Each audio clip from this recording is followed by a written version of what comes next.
राम राम राधे श्याम श्याम श्याम सीताराम राम राम राधे श्याम श्याम श्याम सीताराम राम राम राधे श्याम श्याम श्याम सीताराम राम राम राधे श्याम श्याम श्याम राम राम गोविंद श्री राम राम राम जय हो राम राम राम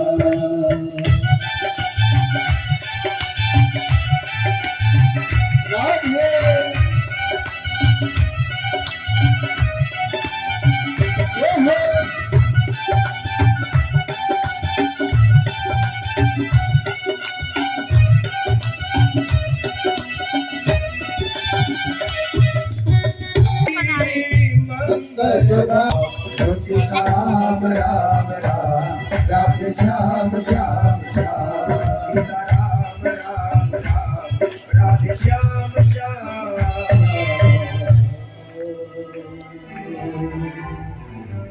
सूत जी ने प्रभु का स्मरण किया। सौनकादि ऋषियों के प्रश्न को सुन करके उसके समाधान के लिए सूत जी तत्पर हुए। सूत जी ने कहा, ऋषियों, यह संसार असत्य है। परमात्मा का दिया हुआ जो ये नेत्र है,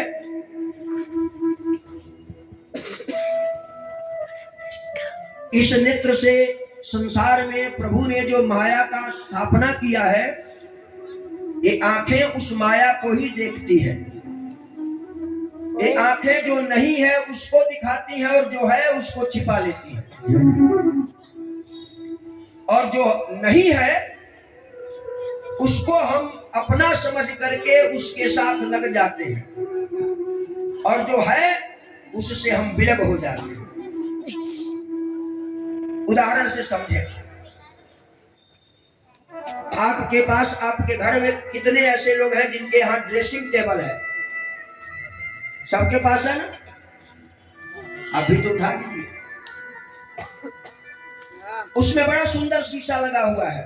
शीशा का काम क्या है? पूरे शरीर को दिखा देना। लेकिन अगर वही शीशा काले कपड़े से ढका हुआ हो तो क्या वो हमारे चेहरे पर लगे हुए गंदगी को इशारा करके बता सकता है क्या? अपने चेहरे को उस शीशे में उस प्रतिबिंब के रूप में अगर देखना है तो काले कपड़े को हटाना पड़ेगा। उसी तरह हमारे जीवन में जो माया की कालिमा है, उस कालिमा ने हमारे जीवन के उस जब वह अज्ञान का दिव्य अंधकार छटता है, सुंदर बोल लेना, बहुत सारे उदाहरण प्रस्तुत करना, क्या ये ज्ञान है? हाँ, लेकिन इस ज्ञान से कल्याण नहीं होगा। फिर कल्याण करने वाला ज्ञान कौन सा है? तो सूत जी कहते हैं कि कल्याण करने वाला ज्ञान वह है जो हमारे विवेक का वर्धन करता हो। भगवान शिव का तीसरा नेत्र था, सभी लोग जानते हैं ना।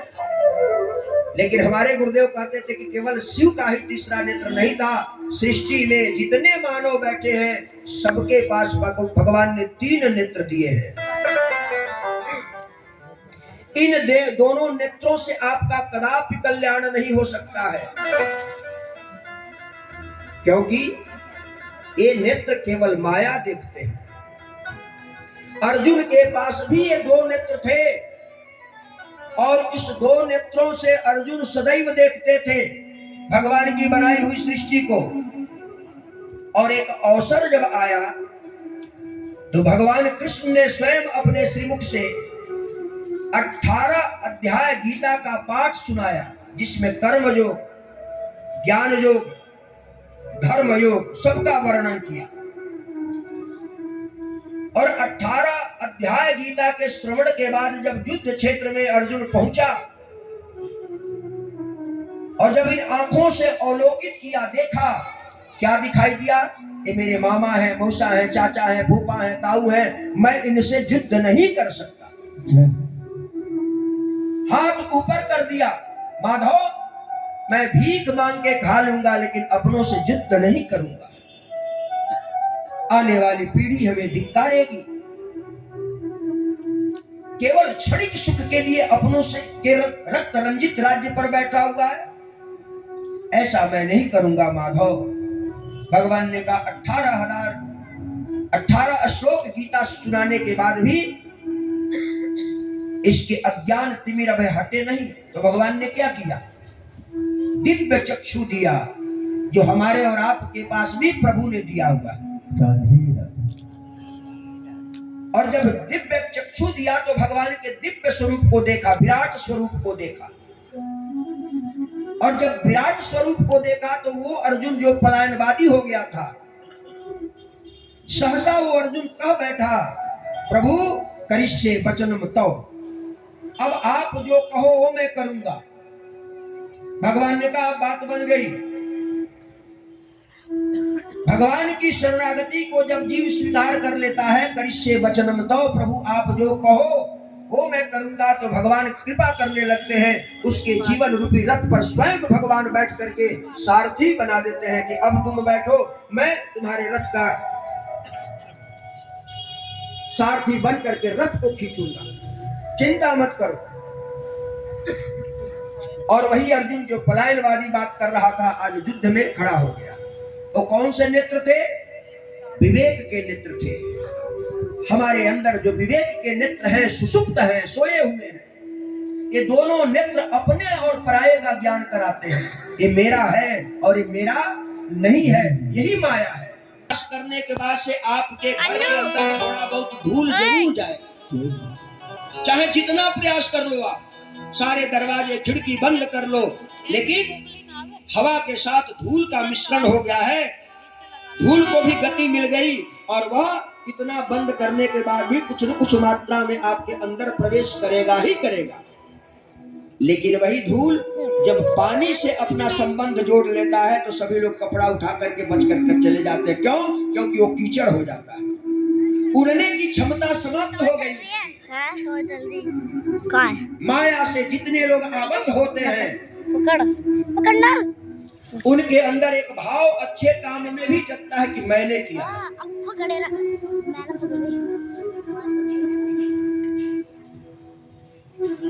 और इसमें कितने ऐसे लोग हैं जो हनुमान जी का सुंदर कांड का पाठ करते हैं? जरा हाथ ऊपर करके बताइए तो। बस हनुमान का मतलब क्या होता है? लंबा पूंछ वाला। अभी हमारे एक प्रश्न हमारे सचिन भाई के द्वारा हो गया था कि गणेश जी को भगवती पार्वती ने मैल से अपने शरीर को मलती, थोड़ा सा मैल निकलता, दूसरे गणेश का प्रादुर्भाव हो जाता। यही प्रश्न था ना? ध्यान से उत्तर सुनिए। हाथ थक गया तो भावना नहीं। मैल का अर्थ क्या होता है और गणेश का अर्थ क्या होता है? हमारे यहाँ जितनी कथाएं हैं, उन कथाओं के बीच में जो दर्शन है, जो फिलॉसफी है, उसको जानना चाहिए। अभी हमारे आचार्य प्रवर शास्त्र संबत पूजन करा रहे थे और पूजन में जल छिड़कते हुए आचार्य प्रवर ने कहा कि ओम अपवित्रः पवित्रो वा सर्वावस्थांगतोऽपि वा यह स्मरेत पुंडरीकाक्षं सबाह्याभ्यंतरः शुचि। मतलब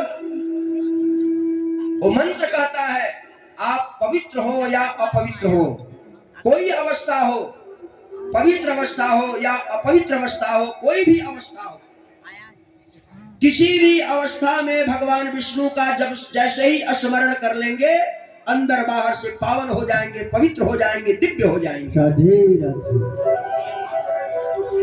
गंगा स्नान करने की आवश्यकता नहीं है, स्मरण करने की आवश्यकता है। किसको? परमात्मा को। और वह परमात्मा अपनी दिव्यता से पवित्र कर देता है, पावन कर देता है, पुनात कर देता है। पार्वती जी ने अपने शरीर को मला, मैल निकलता है कब? जब मल घर्षण किया जाता है शरीर का। जब शरीर को रगड़ा जाता है तब मैल निकलता है। और मैल निकलने के बाद उन्होंने क्या किया? आप अपने मैल को इतना इकट्ठा करो तो अगर चित्रकार हैं तो चित्र बना सकते हैं। पार्वती जी कहती है कि गणेश अर्थात सद्बुद्धि का अगर विकास जीवन में करना है, क्या कर दिए? विवेक रूपी गणेश को उत्पन्न करना है तो सबसे पहले जीवन के मैल को निकालो। जब तक जीवन के मैल को नहीं निकालोगे तब तक गणेश का प्रादुर्भाव आपके जीवन में हो नहीं सकता है, विवेक का प्रादुर्भाव आपके जीवन में नहीं हो सकता है।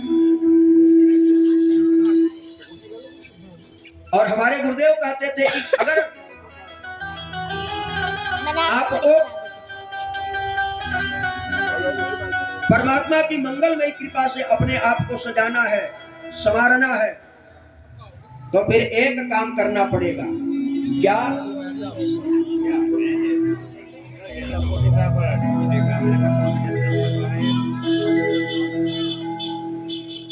बोलिए राधे राधे।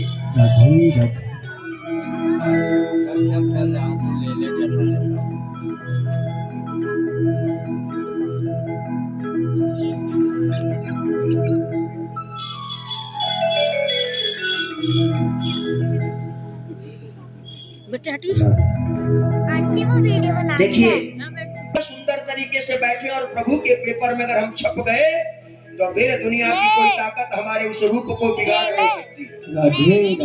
फिक्स हो गए, फ्रेमिंग हो गया हमारा। और जो भगवान के फ्रेम में फिट हो जाते हैं फिर वो संसार में हिट हो जाते हैं।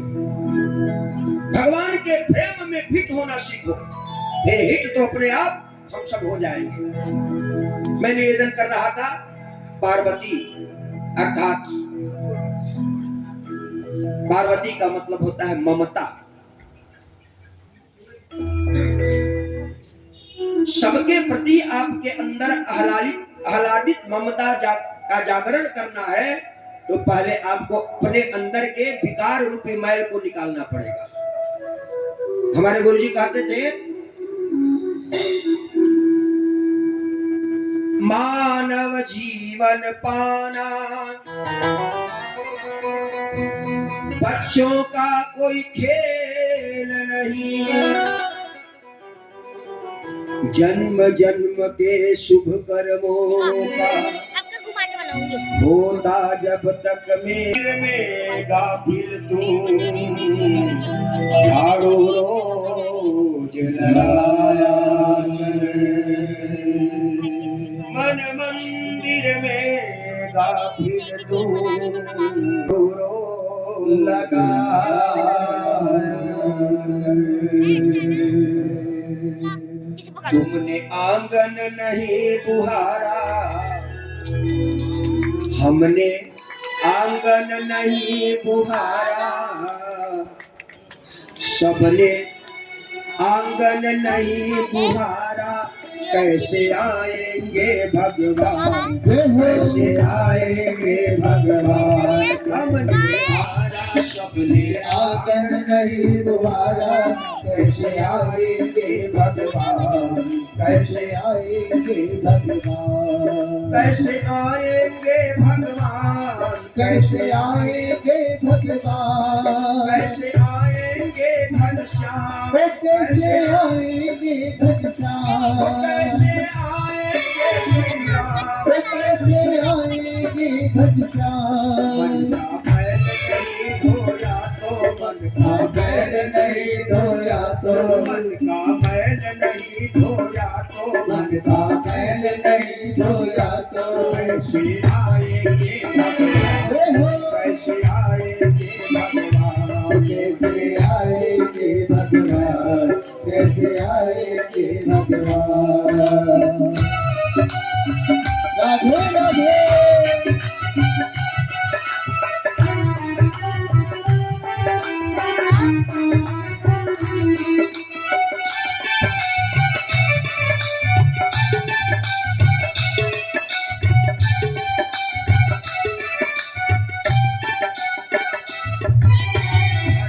अपने कलमस कसाय की लगी हुई है ढेरी की किरण कहीं है हर को नहीं ज्ञान की किरण कहीं है हर कोठरी अंधेरी नहीं ज्ञान की किरण कहीं है हर को नहीं तेरी ओ नहीं ज्ञान की किरण कहीं है हर कोठरी अंधेरी कहीं ज्ञान की किरण नहीं है हर को नहीं तेरी तेरा गंदा पड़ा द्वारा तेरा गंदा पड़ा द्वारा कैसे आएंगे भगवान कैसे आएंगे भगवान कैसे आएंगे भगवान कैसे आएंगे भगवान कैसे आएंगे भगवान कैसे आएंगे घनश्याम कैसे आएंगे घनश्याम कैसे आएंगे घनश्याम कैसे आएंगे घनश्याम जब तक गंदा पड़ा द्वारा जब तक गंदा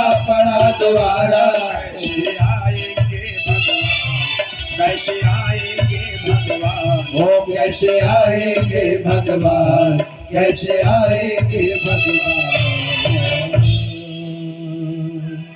इसलिए हे ऋषियों जब तक विवेक का नेत्र मनुष्य का नहीं खुलेगा तब तक यथार्थ का बोध नहीं होगा माया का परत